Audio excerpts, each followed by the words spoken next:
जिसके पास अगर एसटीईटी का प्रमाण पत्र नहीं है उत्तीर्णता का, वो बीपीएससी टीआरई नहीं दे सकता। ये विज्ञापन में स्पष्ट रूप से वर्णित था।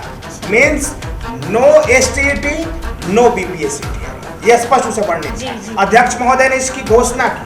बहुत ऐसे अभ्यर्थी हैं जिन्होंने कभी भी एसटीईटी का फॉर्म नहीं भरा, उनके पास एसटीईटी का कोई प्रमाण पत्र नहीं है, उन्होंने एसटीईटी उत्तीर्ण किया ही नहीं है, मतलब एग्जाम ही नहीं दिया है, फॉर्म ही नहीं भरा है, फिर भी वो बीपीएससी टीआरई का जबरदस्ती इलीगल तरीके से फॉर्म भर दिया।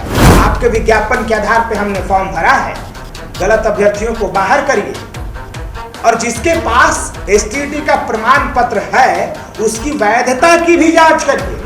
हम ये नहीं कहते कि आप यूनिवर्सिटी में जाइए, मैट्रिक का सर्टिफिकेट, इंटर का, बीए का, बीएड का, बीटेक का, एमसीए का जांच करिए, नहीं करिए इतना, लेकिन प्रथम दृष्टया जो नजर आ रहा है कि ये गलत है वो तो करिए। नमस्कार, आप देख रहे हैं NBC 24 और मैं हूं आपके साथ मानसी। बता दें कि इस बार बीपीएससी ने टीआरई शिक्षक बहाली परीक्षा का आयोजन किया है, जिसमें तमाम अभ्यर्थी शामिल हुए हैं। जी हां, बता दें कि बीपीएससी ने 1,70,000 शिक्षकों की वैकेंसी निकाली है। बता दें कि डॉक्यूमेंट वेरिफिकेशन भी चल रहा है, लेकिन कहीं ना कहीं खबरें अभी आ रही हैं कि डॉक्यूमेंट वेरिफिकेशन के बाद भी कुछ ऐसा जो मामला है वो निकल कर सामने आया है। क्या है पूरा मामला, क्या बात है, क्या गड़बड़ निकल कर सामने आ रही है, ये बात आज हम टीआरई के कैंडिडेट्स हमारे साथ मौजूद है अनिल और राजीव, आइए इनसे चर्चा करते हैं। अनिल, बीपीएससी ने डॉक्यूमेंट वेरिफिकेशन स्टार्ट कर दिया है, लेकिन अब क्या उसमें आ रहा है सामने? देखिए, उसमें सबसे बड़ी समस्या ये आ रहा है मैम कि सरकार ने यानी बीपीएससी के हमारे अध्यक्ष महोदय ने विज्ञापन निकाला था मई के महीना में, शिक्षक भर्ती परीक्षा का बीपीएससी टीआरई का विज्ञापन। उसमें स्पष्ट रूप से ये वर्णित था कि वैसे अभ्यर्थी इस परीक्षा का आवेदन कर सकते हैं जिन्होंने एसटीईटी परीक्षा उत्तीर्ण को मतलब दिया हो, जिन्होंने एसटीईटी दिया नहीं हो, उत्तीर्ण किया हो। अच्छा। उसके पास एक वैलिड प्रमाण पत्र हो, मीन्स पूरे डिटेल के साथ। हाँ, मतलब जिसके पास अगर एसटीईटी का प्रमाण पत्र नहीं है उत्तीर्णता का, वो बीपीएससी टीआरई नहीं दे सकता। ये विज्ञापन में स्पष्ट रूप से वर्णित था। Means no STET no BPSC TRE, ये स्पष्ट रूप से वर्णित था। अध्यक्ष महोदय ने इसकी घोषणा की।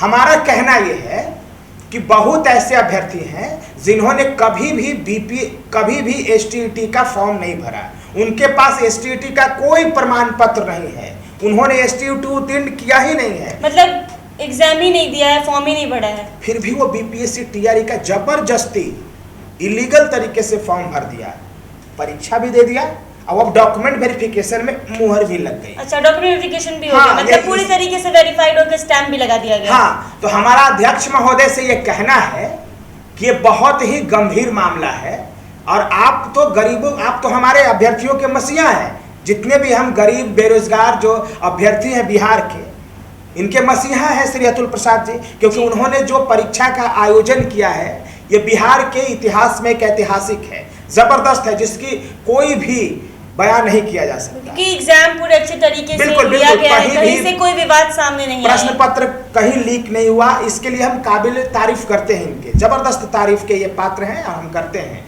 लेकिन हमारा इनसे नम्र निवेदन है कि महोदय, आपने कहा था ना कि बीपीएससी टीआरई में कोई भी ऐसा अभ्यर्थी जिसके पास एसटीईटी का प्रमाण पत्र नहीं है वो आवेदन नहीं कर सकता, तो जो आवेदन कर दिया उसको बाहर करिए, इतना ही बात कह रहे हैं।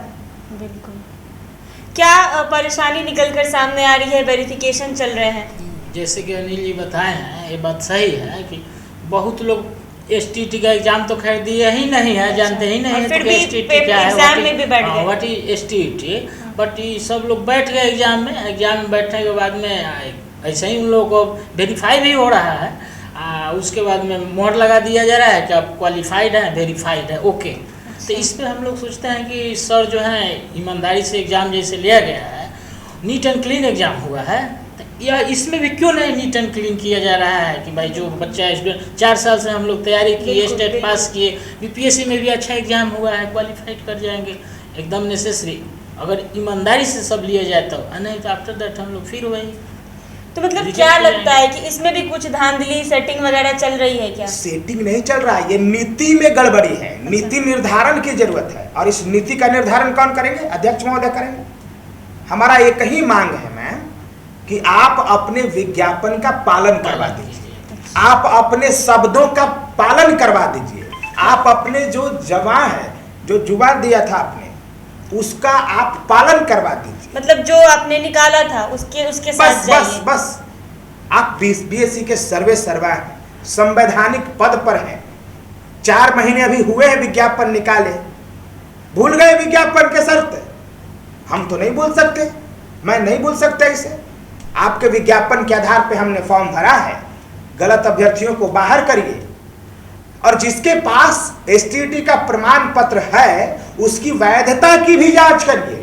हम ये नहीं कहते कि आप यूनिवर्सिटी में जाइए, मैट्रिक का सर्टिफिकेट, इंटर का, बीए का, बीएड का, बीटेक का, एमसीए का जांच करिए, नहीं करिए इतना, लेकिन प्रथम दृष्टया जो नजर आ रहा है कि ये गलत है वो तो करिए।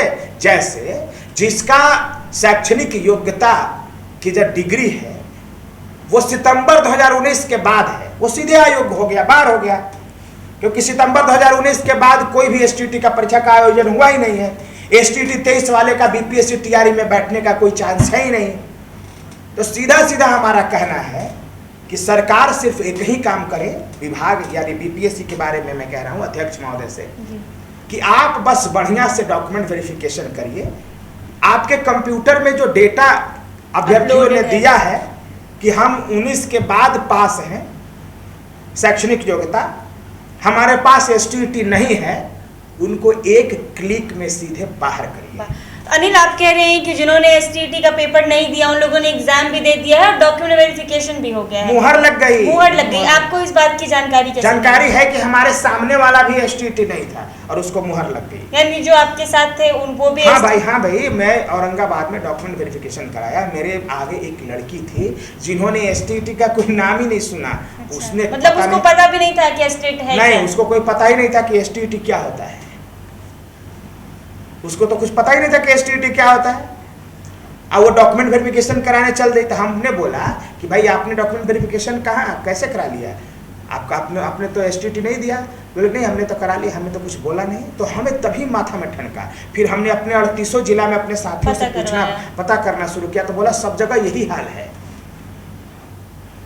30 से 40% अभ्यर्थी ऐसे हैं जो अवैध है। रिक्वेस्ट है कि विदाउट एसटीईटी पास कैसे आप इसको ले रहे हैं, यही तो इलीगल हुआ। बिल्कुल, क्योंकि ऐसे में अब एस्टेट जो आप लोग जैसे कि एस्टेट पास हैं, तो वो अभ्यर्थी जो भी हैं उन्होंने मेहनत से कर पढ़ाई कर पास आउट होकर, और जब एक बार बीपीएससी के अध्यक्ष अतुल प्रसाद ने ऐसा कह दिया कि वही एलिजिबल होंगे जिन्होंने एस्टेट पास हुआ है। बिल्कुल, लेकिन अभी वो भी एग्जाम दे दिए हैं जिनको एस्टेट की जानकारी नहीं है, तो अब आगे इसमें क्या कार्यवाही की जाएगी? आगे हम लोग कल मिलने जा रहे हैं, हम लोगों को अध्यक्ष महोदय कल बुलाए हैं बीपीएससी, तो हम लोग कल हजारों की संख्या में बीपीएससी कार्यालय पहुंच रहे हैं। हम लोग अध्यक्ष महोदय से मिलेंगे और कहेंगे कि जब एसटीईटी का कोई मतलब नहीं था तो आप महोदय उसी समय विज्ञापन में निकाल देते कि एसटीईटी की कोई जरूरत नहीं है जी, कोई भी पेपर दे सकता है, कोई भी पेपर दे सकता है, आप योग्यता अपने स्तर से तय कर देते, जाइए किसी भी विषय के लिए।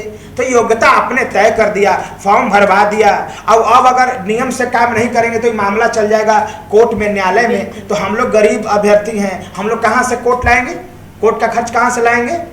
इसीलिए कोर्ट का चक्कर हम लोगों का मत करिए, और चुपचाप जितने भी अयोग्य अभ्यर्थी हैं जो इलीगल है, फर्जी है, सीधे बाहर करिए और एक पर मेरिट लगाइए और जल्द से जल्द हम लोग के स्कूल में भेजिए। क्या लास्ट अतुल प्रसाद से क्या बोलना चाहेंगे, क्या मांग करते हैं? कि सर के इस पे केयरफुल थोड़ा ध्यान दीजिए। And it was big mistake from not my sides, it's CBSE में बीपीएससी साइड्स। बिल्कुल, it is disaster for every student.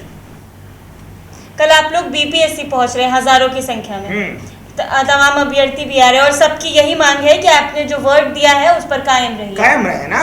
जो आपने वर्ड दिया उस पर कायम रहे। आपने बोला था कि नहीं बोला था, आपने विज्ञापन निकाला था कि नहीं निकाला था, और उसमें क्लियरली मेंशन था कि नहीं मेंशन था कि if any candidate have completed there STET can only apply for the BPSC TRE exam. This was clearly mention in the advertisement. और अब उसी से मतलब हटते हुए नजर आ रहे हैं। Advertisement was in the both languages, Hindi as well in English, and this was clearly mentioned that no STET, no BPSC TRE. So how this is possible that students are verifying their documents without STET? This is my concern. और हम इसीलिए कल जा रहे हैं और हमारे बात को जरूर अध्यक्ष महोदय सुनेंगे और यही मांग करेंगे कि जिन्होंने स्टेट पास आउट जो नहीं किए उनको बाहर कर एकदम बाहर कर देना है। और STET 23 आ रहा है भाई, वो लोग 23 के परीक्षा देना। हड़बड़ी है इतना क्यों? इतना हड़बड़ी क्यों है? हर एक चीज की योग्यता होती है ना। तो अतुल प्रसाद से यही मांग करते हैं कि जो भी स्टेट वाले नहीं है उनको बाहर की जाए, एकदम बाहर करना जल्द ही से जल्द है। उसकी बहाली की प्रक्रिया आगे की जाए और बहाली दी जाए। बिल्कुल बिल्कुल बहाली उसको जो बाहर करना ही होगा, दूसरा कोई विकल्प है ही नहीं। अध्यक्ष महोदय के सामने हम लोग बैठ जाएंगे, उनको ये काम करना ही पड़ेगा, उनके सामने कोई दूसरा विकल्प नहीं है। No STET, no BPSC TRE, उनको इसको फॉलो करना होगा क्योंकि ये उन्हीं का शब्द है, मैंने ये शब्द नहीं बनाया है। बिल्कुल। अनिल, मेरा एक सवाल आपसे और होगा कि इतने दिन से आप लोग प्रयास कर रहे हैं लेकिन स्टिल अभी तक आप लोगों की बहाली नहीं की गई है, जॉब नहीं मिली है। अब BPSC को एक जरिया बनाया गया शिक्षक बहाली परीक्षा लेने का। BPSC ने एग्जाम ले लिया और काफ़ी अच्छे तरीके से एग्जाम भी हुआ है, पेपर लीक की समस्या सामने नहीं आई है। लेकिन क्या लगता है कि अब इसके बाद वैकेंसी अच्छे से निकाली जाएगी, बहाली सही में कर दी जाएगी, जो इतने दिन से आप लोग परेशान हैं? देखिए, सब कुछ सही ही हो रहा है, इसमें कहीं कोई गड़बड़ी नहीं है। परीक्षा भी जबरदस्त हुआ, हाँ, एग्जाम में नीट एंड क्लीन हुआ, कहीं कोई गड़बड़ नहीं। हम लोग ये नहीं है। क्वेश्चन का पैटर्न डिफिकल्ट था, तो कोई क्वेश्चन पैटर्न थोड़ा डिफिकल्ट था। हाँ, हम लोगों में आउट ऑफ सिलेबस था, मतलब सिलेबस से बाहर था, उससे भी हम नाराज नहीं है भाई। हम तो सिर्फ इसलिए नाराज हैं कि आप विज्ञापन का पालन करा दीजिए। हमें तो शर्म आ रहा है कि हम कैसा जगह में जन्म ले लिए जो हमें कहना पड़ रहा है। ये तो आपको याद करना चाहिए। आप विज्ञापन निकालते हैं, 4 महीना विज्ञापन भूल जाते हैं। ये सब कहने का बात है? ये सब कहने का कोई है ही नहीं। तो यही मांग करते हैं कि स्टेट वाले को हटा दी जाए और बहाली जल्द से जल्द की जाए। STET अनुत्तीर्ण वाले को, हाँ, जो नहीं पास, विदाउट STET, जो बिना STET एग्जाम दिए जिन्होंने परीक्षा में बैठे हैं और डॉक्यूमेंट वेरिफिकेशन, और उस पर 420 का मुकदमा भी, कि आपने फॉर्म कैसे भर दिया है? बिल्कुल, ये तो क्रिमिनल कॉन्स्पिरेसी है, क्योंकि फॉर्म भराएगा ही नहीं, वहां पे अपलोड करना था डॉक्यूमेंट्स, STET का प्रमाण पत्र। तो आपने STET के जगह को दूसरा प्रमाण पत्र ऑनलाइन अपलोड किया है। This is criminal conspiracy, forgery है, ये फर्जी है, ये फर्जी है। इसमें हम लोग का क्या दोष है? ये तो it's your problem, not my problem. हाँ, तो ये तो उनका प्रॉब्लम है ना, अपना सिस्टम है। आप संवैधानिक संस्था हैं, आप संवैधानिक पद पर हैं, आपके पास असीम शक्ति प्राप्त है, राज्य की शक्ति निहित है आप में, संविधान की शक्ति निहित है आप में। आपको जो करना है वो करिए, पूरे राज्य का संसाधन है आपके पास। कोई रोकेगा तब ना, कोई रोकेगा तो फिर हम अभ्यर्थी हैं उतरेंगे सड़क पर, कौन रोक देगा इनको? तो कल आप लोग BPSC ऑफिस पहुंच रहे हैं और वहां पहुंचकर यही मांग करेंगे कि जो स्टेट पास नहीं है उनको हटा दिया जाए। बिल्कुल, जो STET पास नहीं है उनको सीधे हटा दिया जाए। तो आपको बता दें कि BPSC के चेयरमैन अतुल प्रसाद ने विज्ञापन निकाला था जिसमें साफ साफ कहा था कि वैसे अभ्यर्थी जो स्टेट पास नहीं है वो ना तो परीक्षा में बैठ सकते हैं और ना ही डॉक्यूमेंट वेरिफिकेशन करा सकते हैं। लेकिन कहीं ना कहीं वो अपने बात पे कायम नहीं रहते हैं और स्टेट जो स्टूडेंट है जिन्होंने स्टेट पास नहीं किया है वो परीक्षा भी दिए हैं और ऐसा कि अनिल ने बताया कि वो डॉक्यूमेंट वेरिफिकेशन भी कराए हैं। ये लोग तमाम अभ्यर्थी कल BPSC पहुंच रहे हैं, वहां जाकर अतुल प्रसाद से ये मांग करेंगे कि वैसे अभ्यर्थी जो स्टेट पास नहीं है उनको परीक्षा से निकाल दिया जाए। हालांकि क्या होगा इसमें, ये तो देखने वाली बात होगी। तब तक के लिए बने रहे हमारे साथ NBC 24 पर।